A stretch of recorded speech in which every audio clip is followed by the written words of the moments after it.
9 Telangana news కి స్వాగతం. Bulletin లో ముందుగా హెడ్లైన్స్.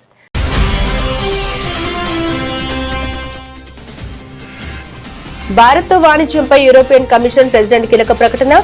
చరిత్రాత్మక వాణిజ్య ఒప్పందం కుదుర్చుకునే దిశగా పయనిస్తున్నామని వ్యాఖ్య.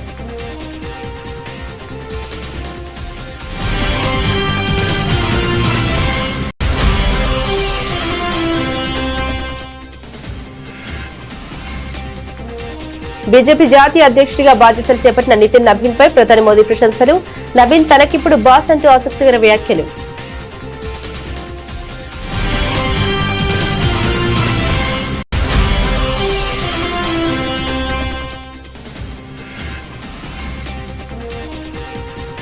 భారతదేశం ప్రపంచంలోని పెట్టుబడులకు అత్యుత్తమ గమ్యస్థానం. దావోస్లో కేంద్ర మంత్రి ప్రహ్లాద్ జోషి వెల్లడి.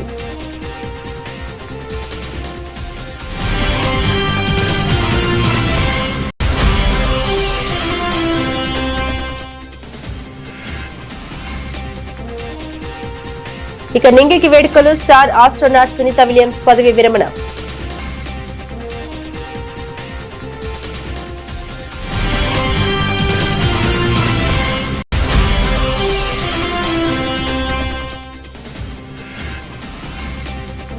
ఇజ్రాయెల్ ఇన్నోవేషన్ అథారిటీ చైర్మన్ తో ముఖ్యమంత్రి రేవంత్ రెడ్డి భేటీ.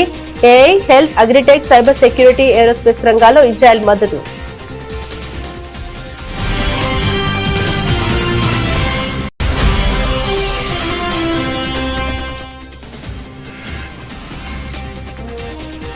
ఒక తరం అభివృద్ధి చెందేలా ప్రభుత్వ నిర్ణయాలు. 1 ఫ్యామిలీ 1 ఎంటర్ప్రెన్యూర్ పై చర్చలో సీఎం చంద్రబాబు.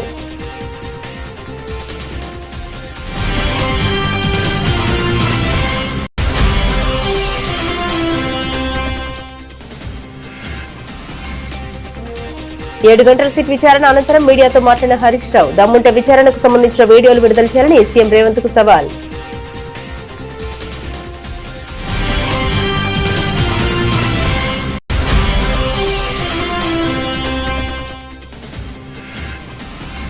విద్యుత్ ఎంప్లాయీస్ యూనియన్, ఏపీ రెడ్డి సంఘాల సమీక్ష. నూతన సంవత్సర డైరీ ఆవిష్కరించిన వైఎస్ జగన్. వారి సేవల్ని ప్రశంసించిన వైసీపీ అధినేత.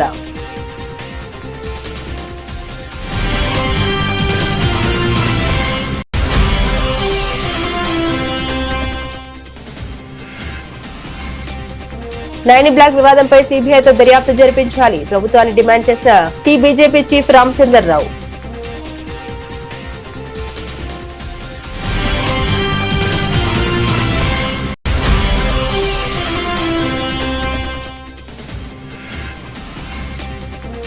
వైఎస్ జగన్ ని తిట్టడానికి దావోస్ వెళ్లాలా? కూటమి ప్రభుత్వాన్ని ప్రశ్నించిన వైసీపీ సీనియర్ నేత సతీష్ కుమార్ రెడ్డి.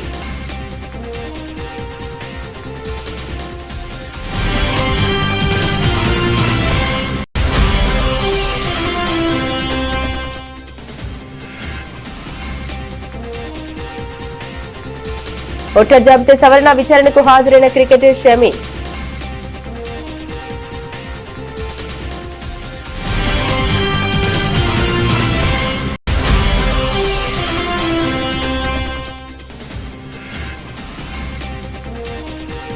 ఆటకు గుడ్ బై చెప్పిన సైనా నెహ్వాల్. భారత బ్యాడ్మింటన్ లో ముగిసిన ఒక శకం.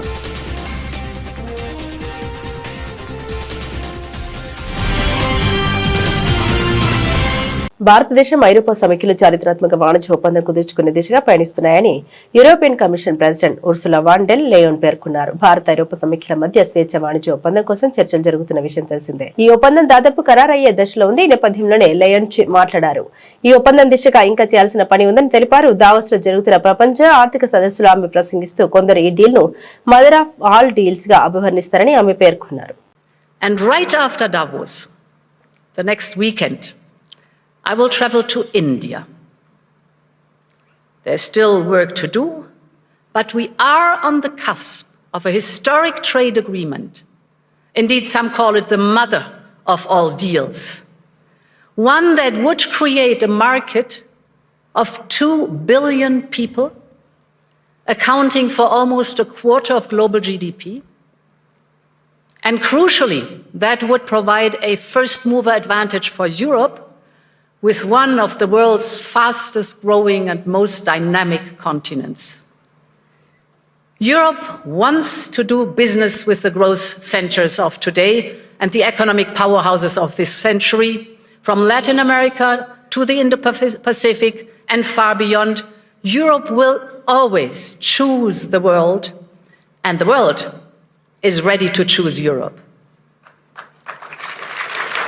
బీజేపీ జాతీయ అధ్యక్షుడిగా బాధ్యతలు చేపట్టిన నితిన్ నబీన్ సిన్హాపై ప్రధాని నరేంద్ర మోదీ ప్రశంసలు కురిపించారు. నబీన్ తనకి ఇప్పుడు బాస్ అంటూ ఆసక్తికర వ్యాఖ్యలు చేశారు. తను ఒక సాధారణ కార్యకర్త అని చెప్పుకొచ్చారు. ప్రధాని మోదీ మాట్లాడుతూ భారతీయ జనతా పార్టీలో సాధారణ కార్యకర్త కూడా జాతీయ అధ్యక్షుడు కాగలరు. దేశ సేవ ప్రజాసేవ లక్ష్యంగా పార్టీ కార్యకర్తలు పనిచేస్తున్నారు.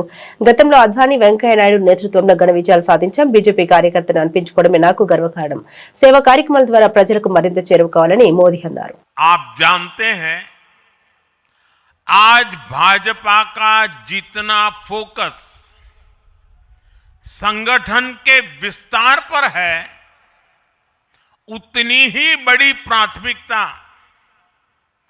कार्यकर्ता के निर्माण की भी है. भाजपा एक ऐसी पार्टी है जहां लोगों को लगता होगा कि नरेंद्र मोदी देश के प्रधानमंत्री है, तीसरी बार प्रधानमंत्री बने, 50 साल की छोटी आयु में मुख्यमंत्री बन गए, 25 साल से लगातार हेड ऑफ द गवर्नमेंट रहे हैं. ये सब अपनी जगह पे हैं, लेकिन इन सबसे भी बड़ी चीज मेरे जीवन में है, मैं भारतीय जनता पार्टी का कार्यकर्ता हूं. ये सबसे बड़ा गर्व है. और जब बात पार्टी के विषयों को आती है, तब माननीय नितिन नबीन जी, मैं एक कार्यकर्ता हूं. अब माननीय नितिन नबीन जी हम सभी के अध्यक्ष हैं.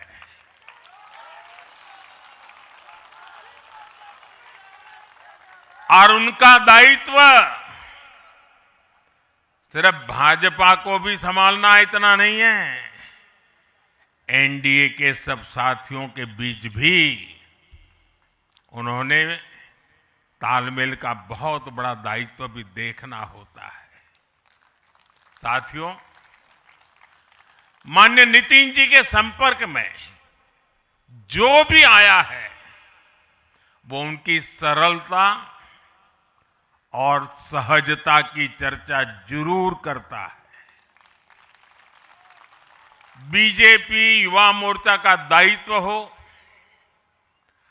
अलग अलग राज्यों में प्रभारी के रूप में जिम्मेदारी हो, या फिर बिहार सरकार में काम करने का अनुभव हो, नितिन जी ने हमेशा जब जब जो जहां जहां जो जिम्मेवारी मिली, अपने आप को उन्होंने साबित किया है. భారతదేశం ప్రపంచంలోని పెట్టుబడులకు అత్యుత్తమ గమ్యస్థానమని కేంద్ర మంత్రి ప్రహ్లాద్ జోషి తెలిపారు. దావోస్ జరుగుతున్న వరల్డ్ ఎకనామిక్ ఫోరంలో ఆయన పాల్గొని ప్రసంగించారు. ప్రస్తుతం ప్రపంచంలోని పెట్టుబడులకు అత్యుత్తమ గమ్యస్థానమని ఆయన చెప్పుకొచ్చారు. పారిశ్రామికవేత్తలు భారతదేశంలో పెట్టుబడులు పెట్టేందుకు ముందుకు రావాలని కేంద్ర మంత్రి పిలుపునిచ్చారు. And decades ago, many people who used to come here from India, we on the sideline, when we used to discuss about the future, today whoever is in Davos, they feel that they should come to India Pavilion because it is the most best destination of the world today for the investment. When the world slowed down, India accelerated, which you are all experiencing it now. And when global supply chains broke, India built. అంతరిక్ష పరిశోధన రంగంలో ఒక శోకం ముగిసింది. భారత సంతతికి చెందిన అధిశాలి NASA star వ్యోమగామి Sunitha Williams అంతరిక్ష ప్రయాణాలకు వీడ్కోలు పలికారు. ఆమె పదవి విరమణ చేస్తున్నట్లు అమెరికా అంతరిక్ష పరిశోధన సంస్థ అధికారికంగా ప్రకటించింది. నిజానికి గతేడాది డిసెంబర్ 27 నుండే ఈ రిటైర్మెంట్ అమల్లోకి వచ్చినట్లు వెల్లడించింది. సునీత విలియమ్స్ పదవి విరమణ చేసిన ఆమె చేసిన పరిశోధనలు భవిష్యత్తులో జరగబోయే ఆర్టెమిస్ చందమామపైకి పంపే మిషన్ అంగారక గ్రహ యాత్రలకు పునాదిగా నిలుస్తాయని నాసా పేర్కొంది.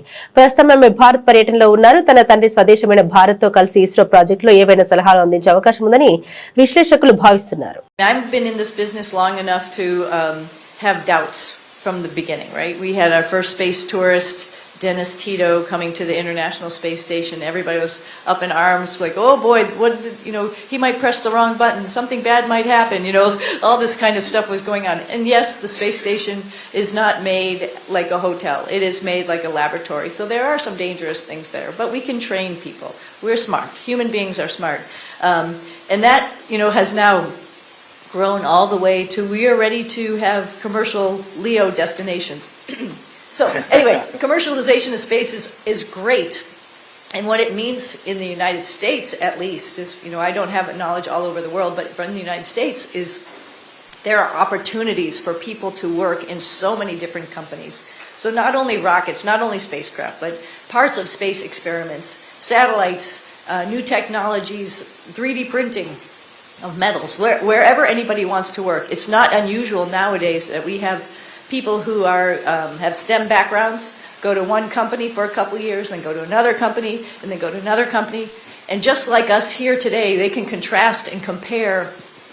తెలంగాణ ముఖ్యమంత్రి రేవంత్ రెడ్డి సారథ్యంలోని తెలంగాణ రైజింగ్ బృందం దావోస్ పర్యటనలో భాగంగా Israel innovation authority chairman Alon Stoffel తో సమావేశమైంది. కృత్రిమ మీద, health tech, agritech, cyber security, aerospace రంగాల్లో తెలంగాణకు ఇజ్రాయెల్ మద్దతు ఇవ్వనున్నట్లు ముఖ్యమంత్రి కార్యాలయం ఒక ప్రకటనలో తెలిపింది. వ్యవసాయం, వాతావరణ సంబంధిత ఇన్నోవేషన్ స్టార్టప్లపై వారి మధ్య చర్చ జరిగింది. ఈ భాగస్వామ్యం ద్వారా తెలంగాణ ప్రభుత్వం ఇజ్రాయెల్ స్టార్టప్లతో రాష్ట్రంలో పైలట్ ప్రోగ్రామ్స్ నిర్వహించనున్నట్లు ముఖ్యమంత్రి కార్యాలయం వెల్లడించింది.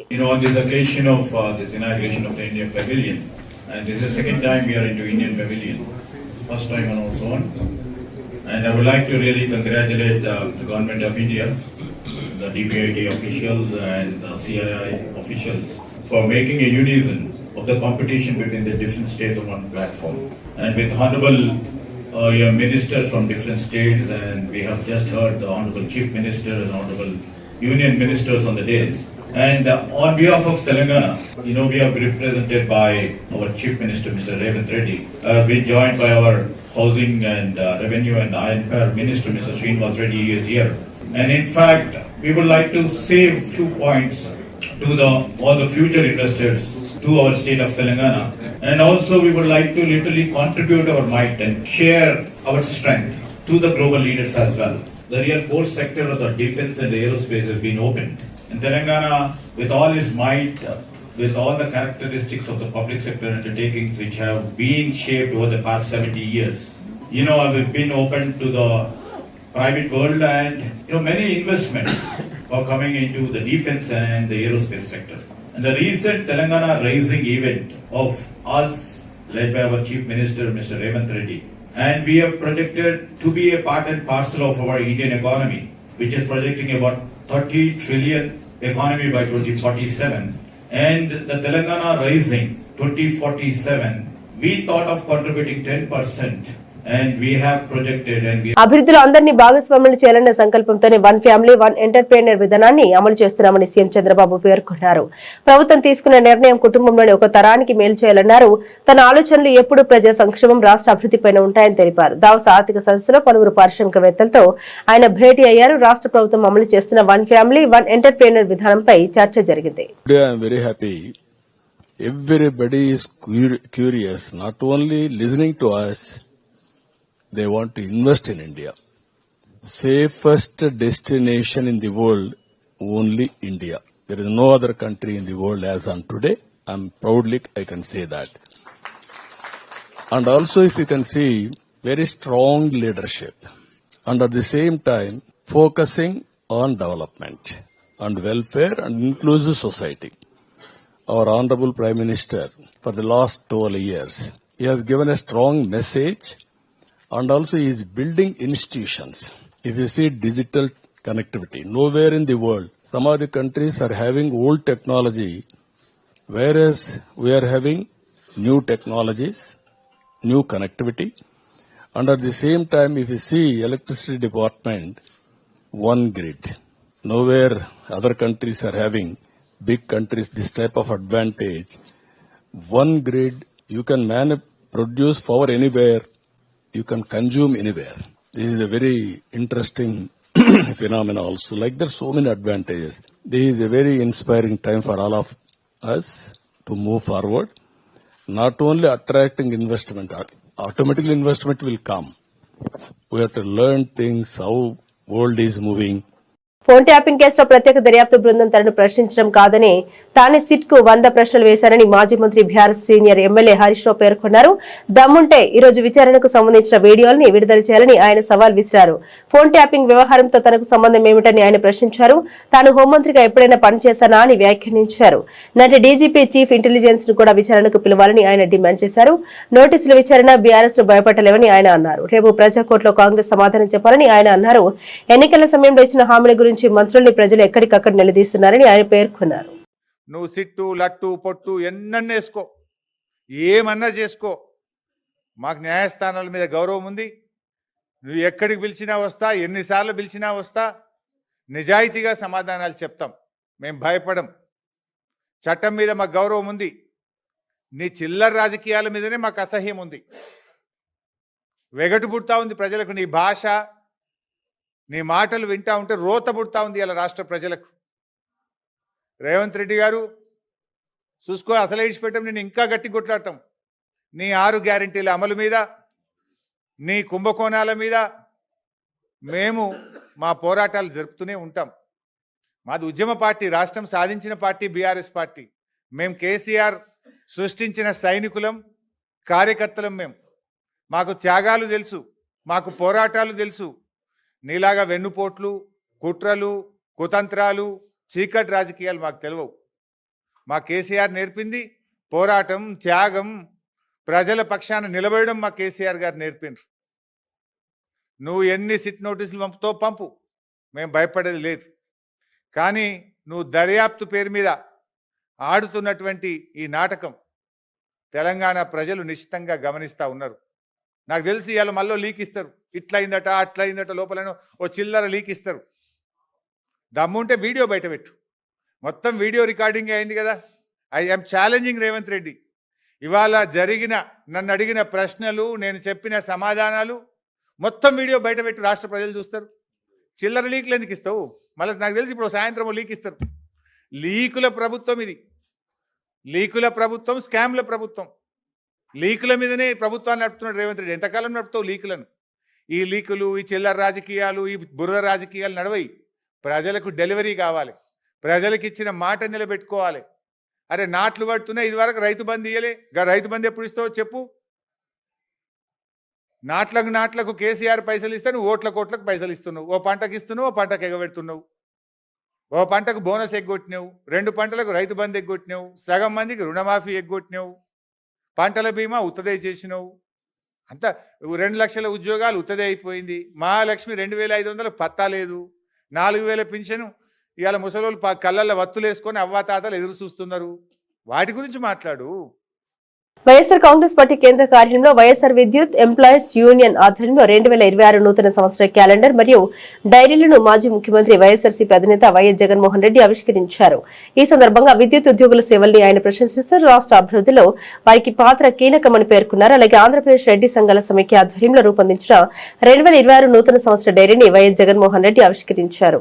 రాష్ట్ర వ్యాప్తంగా వివిధ ప్రాంతాల్లో కార్యకలాపాలు నిర్వహిస్తున్న 40 రెడ్డి సంఘాల సమాచారాన్ని సమగ్రంగా క్రోడీకరించి ఈ డైరీని రూపొందించడం విశేషం. ఈ సందర్భంగా సంఘాల మధ్య ఐక్యత, సమన్వయం పెంపొందించడంలో ఇలాంటి ప్రయత్నాలు కీలక పాత్రను పోషిస్తాయని నాయకులు తెలిపారు. సామాజిక సేవలు, అభివృద్ధి కార్యక్రమంలో రెడ్డి సంఘాల పాత్రను మరింత బలోపేతం చేసేలా ఈ డైరీ ఉపయోగపడుతుందని పేర్కొన్నారు. కాంగ్రెస్ బీఆర్ఎస్ పార్టీలపై బీజేపీ తెలంగాణ రాష్ట్ర అధ్యక్షుడు రామచంద్రరావు తీవ్ర స్థాయిలో ఫైర్ అయ్యారు. సింగరేణి అవినీతిలో బీఆర్ఎస్ కాంగ్రెస్ లది సమాన పాత్ర ఉందంటూ ఆయన విమర్శించారు. మంగళవారం ఢిల్లీలో ఆయన మీడియాతో మాట్లాడారు. సింగరేణిలోని 9 బ్లాక్ వివాదంపై సీబీఐ లేదంటే ఏదైనా సంస్థతో దర్యాప్తు జరపాలి. ఇది ముఖ్యమంత్రి, మంత్రుల మధ్య జరిగిన గొడవల వల్లే బయటకు వచ్చింది. మీడియాలో వచ్చిన తర్వాత 9 బ్లాక్ టెండర్లు రద్దు చేశారు. అంతకుముందు టెండర్లు ఎందుకు రద్దు చేయలేదో బట్టి బయట పెట్టాలని ఆయన అన్నారు. అదేవిధంగా మీరు ఈ రకమైనటువంటి ఒక ఏదైతే సింగరేణికి సంబంధించినటువంటి అనేక కుంభకోణాలు మీ సమయంలో కూడా జరిగినాయి. మీరు కూడా ఎవరికి ఇచ్చారు కాంట్రాక్ట్లు, ఎవరికి ఇచ్చే ప్రయత్నం చేశారు తెలవదా? అందరికీ తెలిసిందే. కాబట్టి ఈరోజు సింగరేణికి సంబంధించినటువంటి ఒక వ్యవహారం అవుతుందో, తెలంగాణ ప్రజలకు 9 బ్లాక్లో ఏం జరిగింది, ఎవరికి ఎంత ముట్టినాయి, ఎవరెవరి మధ్యలో ఏమేమి జరిగినాయి, ఇవన్నీ కూడా తెలంగాణ ప్రజలకు తెలవాల్సిన అవసరం ఉన్నది. ఎందుకు టెండర్స్ క్యాన్సిల్ చేశారు, అంతకుముందు టెండర్లు ఎవరికి ఇచ్చారు, ఎంతకు పాడారు. ఎందుకంటే సుప్రీంకోర్టు గైడ్లైన్స్ ప్రకారమే చేయాల్సింది ఏదైనా. మరి ఒకేపు నష్టం జరుగుతుందని చెప్పినటువంటి ఒక సింగరేణిలో మీరు ఆ సింగరేణిలోనే ఇంత కోట్లు సంపాదించుకుంటున్న కమిషన్ల కింద అంటే సింగరేణి ఎందుకు నష్టాలు ఉన్నది? వాటికి మీరు 50,000 కోట్ల రూపాయలు మీరు బకాయిలు ఉన్నారు సింగరేణికు. దాన్ని మాత్రం అక్కడ పెట్టుకున్నారు మీరు. వాళ్ళకు జీతాలు ఇవ్వాలంటే బ్యాంకుల దగ్గర అప్పులు తీసుకొచ్చి ఇస్తున్నారు మీరు.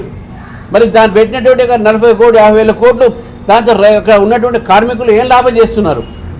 ఈ ప్రభుత్వం, ఇది ఒక మొత్తం కాంగ్రెస్ ప్రభుత్వం ఒక్క ఈ సింగరేణిలో 9 బ్లాక్లనే కాదు, అన్ని అంశాల్లో కూడా వాళ్ళ మంత్రుల మధ్యన తగాదా, సామాన్య ప్రజలకు పరిపాలన పక్కకు పెట్టి మీ కమిషన్ల కోసం, మీ యొక్క కాంట్రాక్ట్ల కోసం, మీ బంధుమిత్రుల కాంట్రాక్ట్ చేయడానికి మీరు ఈరోజు మీ యొక్క ప్రభుత్వం పనిచేస్తుంది. మీ మంత్రులు ఎవరెవరి మధ్యలో ఏమైనా గొడవలు ఉన్నాయి, ఎవరెవరు ఎంతెంత పంచుకుంటున్నారు, ఎవరు ఎక్కువ పంచుకుంటున్నారు, అక్కడనో కుటుంబ సభ్యులు ఎవరు ఎక్కువ పంచుకున్నారో ఏందో వాళ్ళ గొడవలు వాళ్ళవి. వాళ్ళు కూడా సింగరేణిలో అవతల చేశారు బీఆర్ఎస్. ఒకవేళ పెట్టుబడుల పేరుతో తండ్రి కొడుకులు చంద్రబాబు లోకేష్ చేసుకుంటున్న ప్రచారమంతా వట్టి బూటకమేనని, కంపెనీల ఏర్పాటు పేరుతో 1000 కోట్ల విలువైన భూములు బినామీలకు దోచిపెట్టి ప్రభుత్వ సంపదను దోపిడీ చేస్తుంది మాత్రమే నిజమని వైఎస్ఆర్సీపీ రాష్ట్ర ప్రధాన కార్యదర్శి సింగారెడ్డి సతీష్ కుమార్ రెడ్డి స్పష్టం చేశారు. తాడేపల్లిలోని పార్టీ కేంద్ర కార్యాలయంలో ఆయన మీడియాతో మాట్లాడుతూ ఏటా పెట్టుబడుల పేరుతో చంద్రబాబు చేస్తున్న దావోస్ పర్యటనలన్నీ భోగసరి, లక్షల కోట్ల ఒప్పందాలు జరిగాయని చెప్పడమే తప్ప వాటిలో కార్యరూపం దాల్చిన వాటి వివరాలు చెప్పే ధైర్యం కూటమి ప్రభుత్వానికి లేదని విమర్శించారు. చంద్రబాబు మాత్రం ఎకరం 99 పైసలకే కట్టబెట్టడం దోపిడీ కాక ఇంకేమిటని ప్రశ్నించారు. దీనిపై జర్నలిస్టు ప్రశ్నిస్తే మా ఇష్టం లేని ఇస్తా అని చెబుతున్న నారా లోకేష్ కి అధికార మదం తలకెక్కిందని మండిపడ్డారు. ప్రభుత్వ స్థలాలు, ప్రజలకు సంబంధించినటువంటి స్థలాలు కారు చౌకగా ఇచ్చేటువంటి అధికారం నీకు ఎవరిచ్చారు అని చెప్పి నేను అడుగుతున్నాం. అదే రకంగా కపిల్ చిట్ ఫండ్స్ ఏమన్నా ఈ దేశానికి, ఈ రాష్ట్ర ప్రజలకి ఏమైనా ఉపయోగకరమైనటువంటి వ్యక్తుల? వాళ్ళకు ల్యాండ్ అలాట్మెంట్ చేస్తావు, లూలు మాల్కు ల్యాండ్ అలాట్ చేస్తావు. ఎవరు ఈ లూలు? వాడు ఈ దేశానికి చేసేటువంటి సేవ ఏంది నాకు అర్థం కాలే. ఎందుకు వాళ్ళకందరికీ మీరు ప్రభుత్వ స్థలాలు ఇస్తారు? ఒకసారి తెలంగాణ ప్రభుత్వంలో మీరు పోయి ఒకసారి విచారించండి. మాదాపూరు ఆ ప్రాంతంలో ఇటీవల ఆ ప్రభుత్వం, తెలంగాణ ప్రభుత్వ స్థలాన్ని వేలం వేస్తే 170 కోట్ల రూపాయలు ఒక ఎకరాకు అమ్మినారు. 170 కోట్లకు. అది పారదర్శకత. ప్రభుత్వ స్థలం నువ్వు ఎవరికైనా కేటాయించాలనుకుంటే దాన్ని ఓపెన్గా నువ్వు ఆక్షన్కి పిలిచి బిడ్స్ని ఇన్వైట్ చేసి, అయ్యా మేము పలాని కారణంగా ఈ భూమిని మేము ఇవ్వాలనుకుంటున్నాం, పలాని వాళ్ళకు అర్హతుండే వాళ్ళు బిడ్స్ చేయండి అని చెప్పి పిలిస్తే ఎకరా భూమి 170 కోట్లకు పోయింది హైదరాబాద్లో. మరి ఈరోజు నువ్వు ఉర్సా అనేటువంటి వాళ్ళకు 50 పైసలకి ఇస్తావు.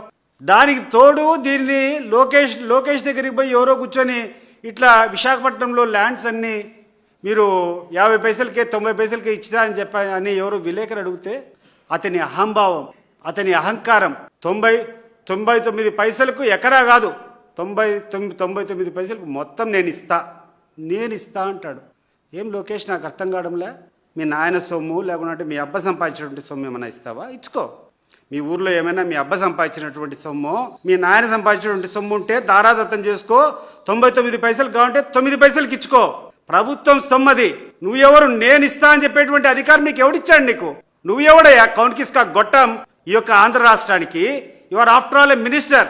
అది ప్రజల యొక్క ఆస్తి. ప్రజల యొక్క ఆస్తి ఏదైనా ఇవ్వాలంటే జవాబుదారీగా నువ్వు కూర్చొని దానికి ఏదైనా ఒక టెండరో లేకుంటే ఒక పారదర్శకంగా దాన్ని పిలిచి దానికి సరైనటువంటి ధర ప్రభుత్వానికి వచ్చే రకంగా నువ్వు తీసుకోవాలి. మీ ఇంట్లో ఒక ప్రైవేట్ కార్యక్రమం జరిగితే భారత క్రికెటర్ మొహమ్మద్ షమి ఎన్నికల అధికారుల ఎదుట హాజరయ్యారు. పశ్చిమ బెంగాల్లో కొనసాగుతున్న ఓటర్ జాబితా ప్రత్యేక సమగ్ర సవరణ ఎస్ఐఆర్ కార్యక్రమంలో భాగంగా పలువురు ప్రముఖులకు ఎన్నికల అధికారులు నోటీసులు జారీ చేసిన విషయం విదితమే. ఈ క్రమంలో నోటీసులు అందుకున్న మహమ్మద్ షమి నిన్న కోల్కతాలోని బిక్రమ్గఢ్ ప్రాంతంలో గల ఒక పాఠశాలలో ఎన్నికల సంఘం అధికారుల ముందు హాజరై అవసరమైన పత్రాలు సమర్పించారు. ఎస్ఐఆర్ దరఖాస్తులో షమి సమర్పించిన వివరాల్లో కొన్ని వ్యత్యాసాలు ఉన్నట్లు గుర్తించామని, అందువల్ల విచారణకు రావాలంటూ నోటీసులు జారీ చేశామని ఎన్నికల సంఘం సీనియర్ అధికారులు తెలిపారు. ఇదివరకు ఒకసారి నోటీసులు జారీ చేసినప్పటికీ క్రికెట్ మ్యాచ్ కారణంగా ఆయన హాజరు కాలేకపోయారని, అందువల్ల మరొక అవకాశం కల్పించినట్లు వారు వెల్లడించారు. क्या प्रॉब्लम था? जो आप कोई प्रॉब्लम नहीं है, ये सबको मुझे लगता है सबका अधिकार है, सबको करेक्शन करना चाहिए या फिर जहाँ पे आपका वोट है आपको जाना चाहिए। और एसआईआर कोई ऐसी चीज तो नहीं है कि आपको कोई हार्म दे रही है। मैं कहता हूँ जिसकी आपकी जिम्मेदारी है, आपका अधिकार है, आपको आना चाहिए, आपको करेक्शन करना चाहिए, आपको वोट बनवाना चाहिए, ये तो अच्छी चीजें हैं। अगर मुझे इनवाइट किया तो मुझे कोई दिक्कत नहीं है और बहुत अच्छे से इन लोगों ने हैंडल किया है, अच्छे से वेरिफिकेशन किया है और हमारे अब बंगाल का वोटर रह चुके हो, अभी भी हो, आगे भी रहोगे। 25 साल से यहाँ पे है तो हर चीज यहाँ बसी है, तो इसमें आना है, बुलाया तो 10 बार आएंगे। मुझे लगता है आप लोगों को भी आना चाहिए, जिसका एसआईआर फॉर्म नहीं है उसको करना चाहिए। భారత బ్యాడ్మింటన్ రూపురేఖలు మార్చేసిన దిగ్గజ క్రీడాకారిణి ఒలింపిక్ పతక విజేత సైనా నెహ్వాల్ తన అద్భుతమైన కెరీర్ కు ముగింపు పలికింది.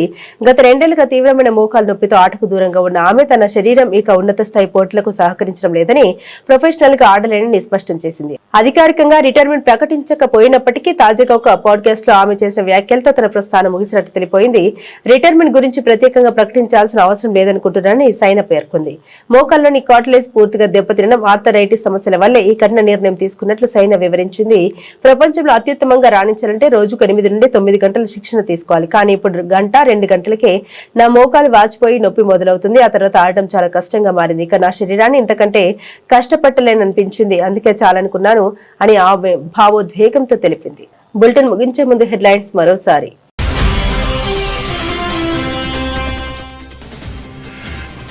భారత్తో వాణిజ్యంపై యూరోపియన్ కమిషన్ ప్రెసిడెంట్ కీలక ప్రకటన.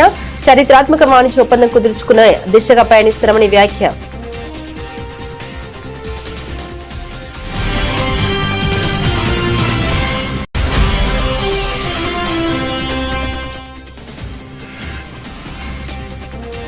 బీజేపీ జాతీయ అధ్యక్షుడిగా బాధ్యతలు చేపట్టిన నితిన్ నబీన్ పై ప్రధాని మోదీ ప్రశంసలు. నబీన్ తనకిప్పుడు బాస్ అంటూ ఆసక్తికర వ్యాఖ్యలు.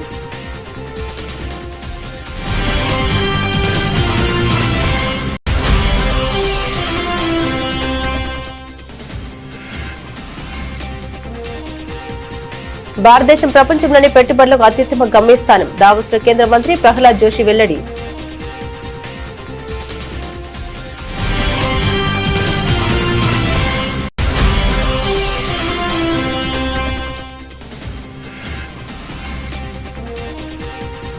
ఇక నింగికి వేడుకలు. స్టార్ ఆస్ట్రోనాట్ సునీత విలియమ్స్ పదవి విరమణ.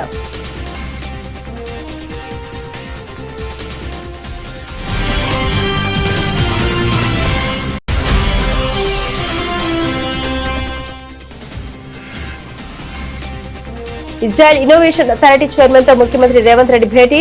AI, health, agritech, cyber security, aerospace రంగాల్లో ఇజ్రాయెల్ మద్దతు.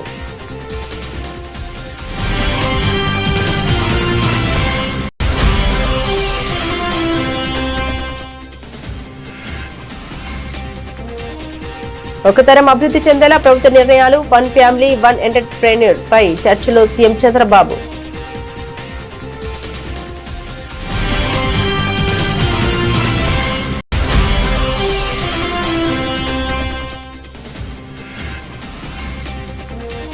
ఏడు గంటల సిట్ విచారణ అనంతరం మీడియాతో మాట్లాడిన హరీష్ రావు. దమ్ముంటే విచారణకు సంబంధించిన వీడియోలు విడుదల చేయాలని సీఎం రేవంత్ కు సవాల్.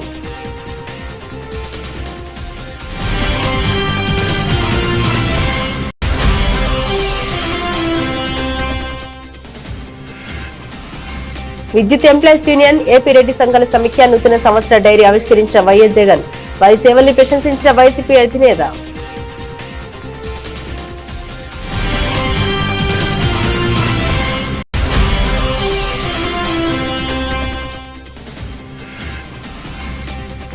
నైని బ్లాక్ వివాదంపై సీబీఐతో దర్యాప్తు జరిపించాలి. ప్రభుత్వాన్ని డిమాండ్ చేసిన బీజేపీ చీఫ్ రామచంద్రరావు.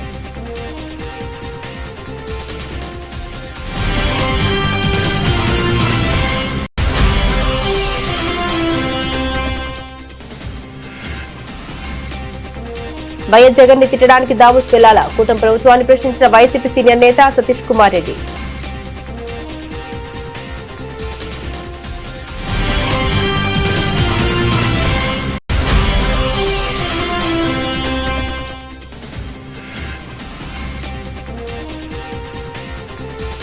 ఓట్ల జాబితా సవరణ విచారణకు హాజరైన క్రికెటర్ షమి.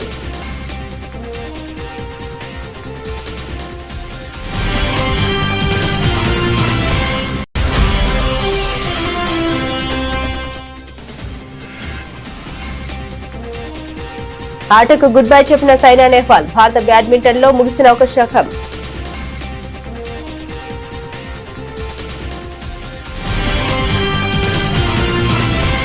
ఇవి బులెటిన్ లోని విశేషాలు. తిరిగి మరో బులెటిన్ తో మళ్ళీ కలుసుకుందాం. అంతవరకు సెలవు. నమస్కారం.